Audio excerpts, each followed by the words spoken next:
In today's video, we're going to take a look at one of my favorite chord substitutions that I stole from the incredible jazz piano player Bill Evans. And it's a really simple, actually, kind of way of flipping what you're thinking, but a little bit confusing at first as to how it might work. And the good news about it is that once you get it under your fingers, it applies to all of your 2/5 vocabulary. You can use it either as, major or minor 2/5s as this chord substitution. And it's a really, really cool sound that, again, you probably wouldn't think of yourself if you were trying to think of a cool way to get from 5 to 1. And again, it could either be a major one or a minor one chord that you're going to. But it's a beautiful trick, so let's dive into what he does. So let's say, for example, we are doing a 2/5 to the key of C. If I was going D minor 7, G7, and let's say I'm going to C major, or C major 7 in this case, what I just did there. What we're going to do is, rather than playing this G, dominant 7 or 13 or flat 13, however you want to voice it, rather than playing a dominant chord, we're actually going to play a G major 7 sharp 5, or a G augmented major 7. So chord-wise, it would look like the simple one I'm playing is 3rd fret of my E string, and then 4, 4, 4 on my D, G, and B strings.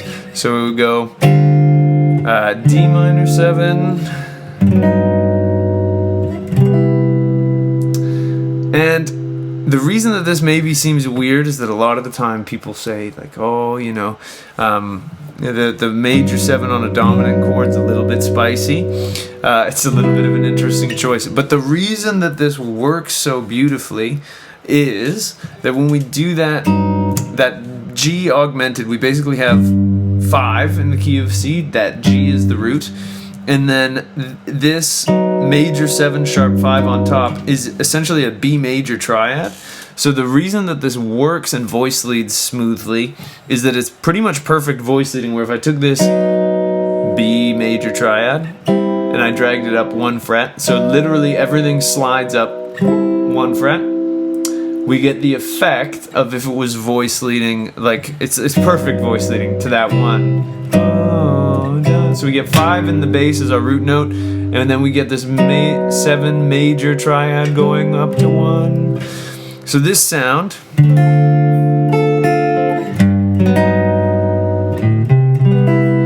again, this works pretty much anywhere in your comping. Like, say, for example, let's do a different key. Let's say we're 2/5ing to G. I could go A minor 7 is my 2. This D, it's a major 7 sharp 5 again. Resolves nicely to, let's say I go here. Or I could also da, da, da, boom. That works really, really well. This that was resolving to G over B. But anyways, that sub,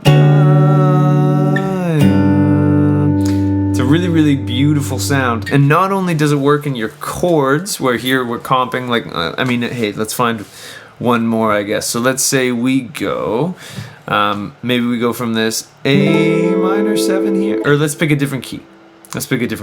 Let's say we are playing an F minor 9. We'll say we're 2/5ing to E flat. So here's an F minor 9.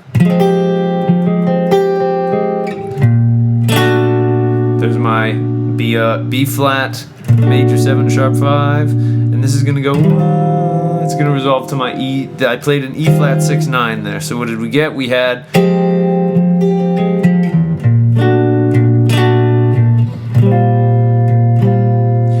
It's a really, really beautiful sound, that 7 sharp 5, and then, or not 7 sharp 5, major 7 sharp 5. And it's kind of an unexpected one that you wouldn't necessarily think of, because typically when we think of putting more tension over dominant chords, we like to throw alterations and stuff on it. But this, playing a major 7 augmented chord over a dominant chord, is a little bit like, whoa. But it's an awesome little substitution. So not only does this work beautifully in your comping, but it'll also work really well in your lines. And sometimes when I've talked about this idea with students, my students have brought up this idea of, oh no, what if the piano player isn't paying attention or doesn't hear what I'm doing? And it actually sounds great when you clash a little bit with a piano player on this. So for example, say I'll have the freeze be my piano here. So I go, here's my A minor. Then it gets to this, say D7. Over this D7 sharp 9, if I go,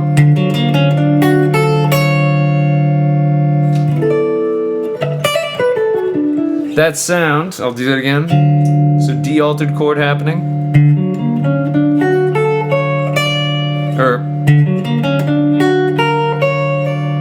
That sound still works perfectly fine over top of it.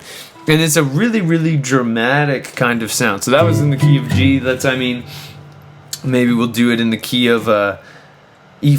We were doing E flat as well. So say I get this. Now then, normal B7 chord, I'll just play, or sorry, B flat 7, I'll just play a straight B flat 7. And then over this, then we get, so it's a really, really awesome sound that, again, Bill Evans was quite a fan of using. This is the first time I kind of heard this. And it just works perfectly because when you do this, you get, it's basically a chromatic slide up in terms of that triad that exists on top of it. And then you pair it with the fifth, which obviously the root motion of is enough to resolve it there. So it's kind of like you're resolving it from two ends when you do this.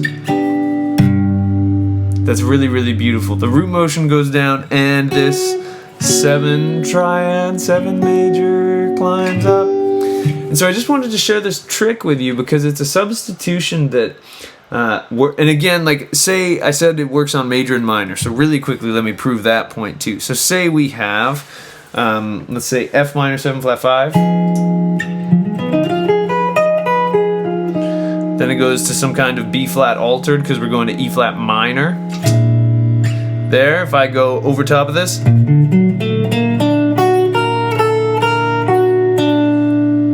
Then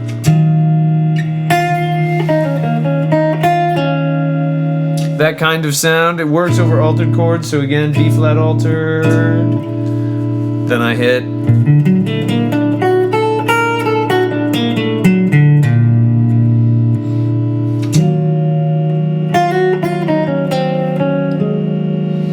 Works out perfectly. So it's a really, really versatile chord substitution, and it's this really dramatic sound that really isn't too hard to kind of tap into and use. So I wanted to share that with you today.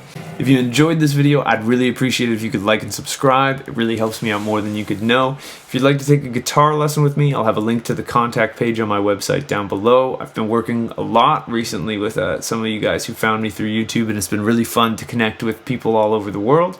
I take all levels and genres of students, and I'd love to help you out with whatever's troubling you on the guitar. Lastly, I got new videos coming out every Monday and Thursday. I'd love to see you in the next one, and until I do, I'll wish you a wonderful day, and I hope you get to have some fun playing the guitar.